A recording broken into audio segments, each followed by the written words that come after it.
በመስዋዕትነት የጸናው ድልድይ ጸሐፊ ሌተናል ጄኔራል ዘውዱ በላይ፣ ተራኪ ሻለቃ አርጋው ለገሰ።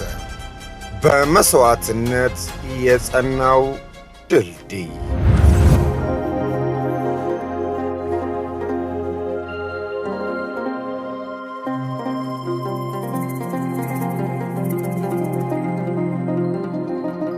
የሰሜን እዝ የጀግንነት ተጋድሎ ክፍል 18 እነሆ ተጀመረ።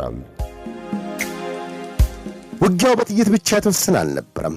ረሃብና ውሃ ጥም ለመሐንዲስ ክፍሉ ከጦርነቱ ባልተናነሰ የ9 ቀናት ፈተና ሆኗል።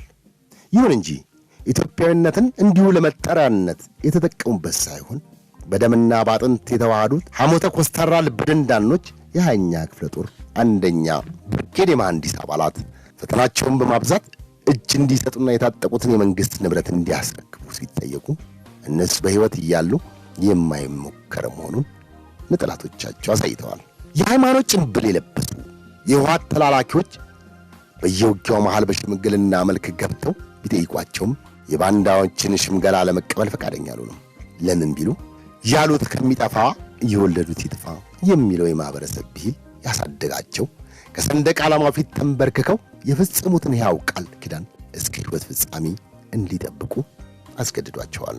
ጀግኖቹ ይህን ተጋድሎ ሲፈጽሙ በተለይም ለጥበቃ የተረከቡት ዳቦ ቤትና የጥይት ዲፖ አጠቃላይ የግንባሩ ስለሆነና ለሰራዊቱ የሕልውና ጥያቄ መሆኑን ስለተረዱ በጽንፈኛው ኃይል እጅ ውስጥ እንዳይገባ ከአንድ ራሳቸው በፊት የጓዶቻቸውን ጥቅም በማስቀደም ከፍተኛ ተጋድሎ አድርገዋል። የመሐንዲስ ክፍሉ ይህንን ሁሉ ተጋድሎ ሲፈጽም ዙሪያውን ከቦ መውጫና መግቢያው ማሳጣት ለ9 ቀናት አውራው እንደተነካበት ይህንም መንጋ ሲተገትጋት የቆየውን ሚሊሻና ልዩ ኃይል በቃላት መግለጽ ከሚቻለው በላይ ዶክተሩ እጅግ የበዛ ከመሆኑ ጋር ተያይዞ ክፍሏ ውስጥ በተከሰተው የምግብ እጥረትና የተተኳሽ ማለቅ በከሃዲው ኃይል ቁጥጥር ስር ለመዋል ተገዳለች። ኢትዮጵያዊነትን ከልቡ መዝገብ ላይ ፍቆ በብሔርተኛ አስተሳሰብ የጠበበው የውሃት ጀሌ ከ2 አስርት ዓመታት በላይ የራሳቸውን ደስታ ዘንግተው የትግራይን ሕዝብ ሕልውና ለማስጠበቅ በላባቸው ጠብታ መሠረተ ልማት እየገነቡ የአጥንታቸውን ፍላጽ የዳር ድንበር አጥር አድርገው በሥጋቸው ቁራሽና በደማቸው ፍሳሽ ሉዓላዊነቱን አስከብረው ያኖሩትን የ20ኛ ክፍለ ጦር አንደኛ ብርጌድ መሐንዲስ አባላት የፈሪ በትሩ አይጣል ነው እንዲሉ በፋስና በገጀራ ሳይቀር አንገታቸውን በመቅላት ገድለዋቸዋል።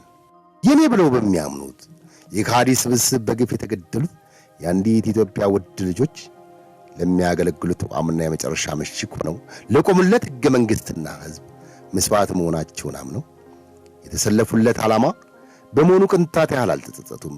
ምክንያቱም ለዓመታት ይኖሩበት የውትድርና ሕይወት ለብዙሃኑ ሕዝብ ሲባል ገሎ ብቻ ሳይሆን ሞቱም ድልን መቀዳጀት እንደሚቻል አስተምሯቸዋልና ነው።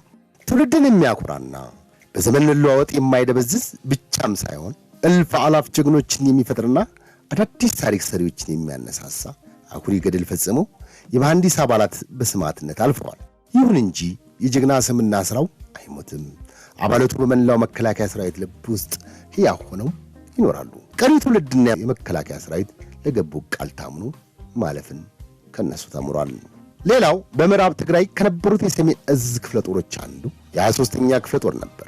የ23ኛ ክፍለ ጦር 4ኛ ብርጌድ አንደኛ መድፈኛ ሻለቃ ዝባንገደና በተባለው ካምፓቸው የነበሩና ሌላ ድንቅ የጀግንነት ተጋድሎ የፈጸሙ ክፍሎች ናቸው። ዝባንገደና ከሽራሮ ከተማ 17 ኪሎ ሜትር ርቀት ላይ የሚገኝ የገጠር ቀበሌ ሲሆን ሻለቃዋን በዚህ ቦታ ነው ለረጅም ጊዜ የቆየችው። በጥቅምት 24 2013 ዓ.ም የሰሜን እዝ የሰራዊት አባላት ላይ ከሌሊቱ 5 ሰዓት በሁሉም የሰሜን እዝ ስታፍና የ4ኛ ሜካናይዝድ ክፍለ ጦር የሰሜን አየር ምድብ የ11ኛና የ20ኛ ክፍለ ጦር እና ሌሎች ካምፖች ላይ ጥቃት ሲፈጸምና መረጃው ሲደርሳቸው የ23ኛ 4ኛ ብርጌድ አንደኛ ሻለቃ መድፈኛ ሻለቃ ካምፕ ላይም ጥቃቱ እንደሚፈጸም የሻለቃው አመራር ስለተረዱት የራሳቸውን እቅድ ነድፈው የሚከተሉትን ተግባራት አከናወኑ።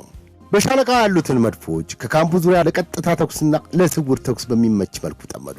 በዚህም ከህወሓት ታጣቂ ኃይሎች ለሚከፈትባቸው ጥቃት አስተማማኝ የመልስ ምት ለመስጠት በሚያስችል መልኩ በመሰናዳት አንድ የጥቃት ምልክት ከታየ በ122 ሚሊ ሜትር መድፍ ቀጥታ ተኩስ በመተኮስ ራሳቸውን ለመከላከልና የከበባቸውን የህወሓት ታጣቂ ኃይል ለመደምሰስ እቅድ አወጡ።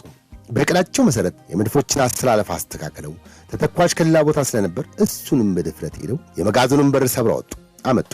ነገር ግን ራሳቸውን ለመከላከል በሚያደርጉት ቆይታ ምግብ ከየትም ስለማይገኝ በአካባቢው ካለው የማሽላ ሰብል እየሸመጠጡ መብላትና የውሃ ጥም ችግርም ስለሚያጋጥም በግቢው ካለው የውሃ ጉድጓድ እያፈሉ መጠጣት ብለው አቀዱ። ከዚህ ውጪ ግን ወደ የትም መንቀሳቀስ እንደማይቻል ወስነዋል።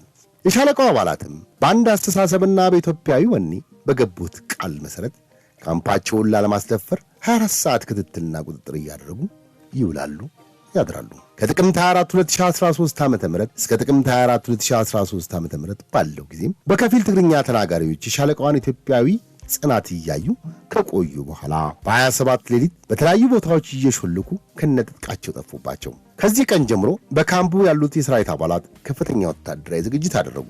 እነዚህ ጠፍተው የሄዱ 5 የሻለቃው አባላት የነበሩ ከሃዲዎች የውሃትን ታጣቂ ኃይል መርተው ሊመጡ እንደሚችሉ ምንም አይነት መዘናጋት እንዳይፈጠር በከፍተኛ ዝግጅት አንዲትም ሰከንድ የክትትልና የቀኝ ስህተት እንዳይፈጠር በመግባባት ሌት ተቀን ጥበቃውን ማጠናከር እንዳለባቸው ተግባብተው ወደ ሥራ ገቡ።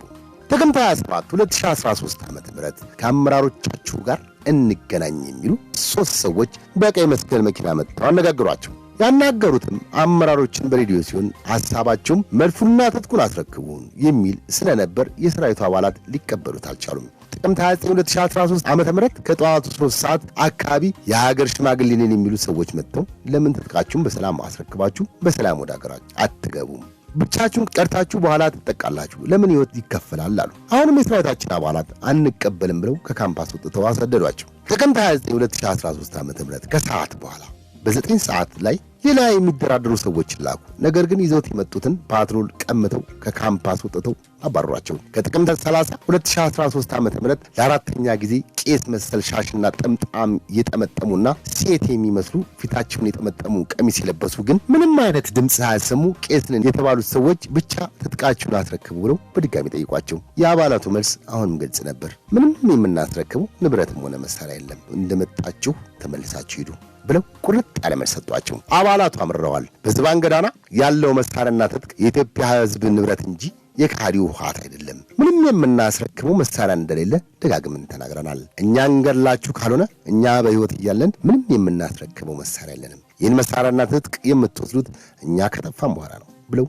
በቁርጠኝነት መልሰዋቸዋል። እኛና እነኚህ በሺዎች የሚቆጠሩ የመድፍ ቁምቡላዎች እያሉ ትጥቅ ማስረከብ የማይታሰብ ነው ብለው በግልጽ መልእክት አስረድተዋቸዋል። በመጨረሻውም ካሁን በኋላ ለድርድር ብሎ የሚመጣ ካለ እዚሁ እርምጃ እንወስድበታለን ብለው ማስጠንቀቂያ ሰጥተው አባረሯቸው።